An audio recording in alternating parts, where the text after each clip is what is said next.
আসসালামু আলাইকুম। Hello guys, কেমন আছেন সবাই?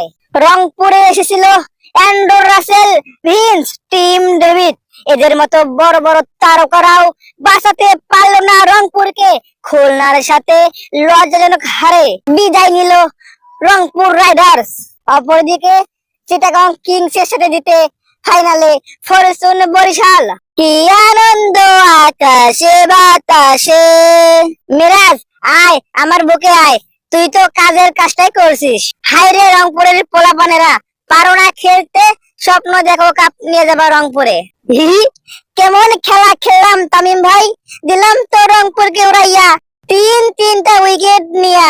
ভিন্স আর টিম ডেভিডের কারসাজি শেষ করে দিয়েছি আমি। বাহ বাহ বাহ, সেই খেলা খেলছস তোরা। তোরা তো বরিশালের কলিজার টুকরা।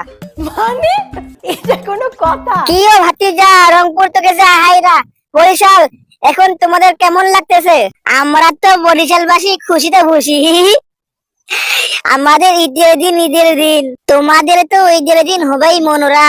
রংপুর থাকলে তো আর কাপটা নিতে পারতা না। রংপুরের কষ্ট দেখলে লাগে অনেক দুঃখ, রংপুর হাইরা গেলে লাগে অনেক ভালো। তিন তারকা নিয়ে এসেও তারা জিততে নাহি পারিল, তিন তারকা মিলে 12 রান তারা যে করিল।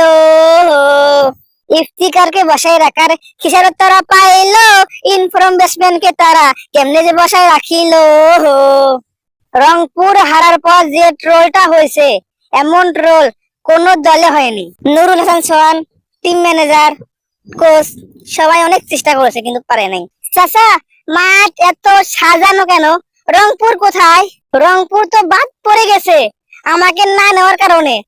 রংপুরের অনেক ভুল ছিল, তারা সেই ভুলগুলো সংশোধন করতে পারেনি, তাই তারা আর ম্যাচ জিততে পারেনি।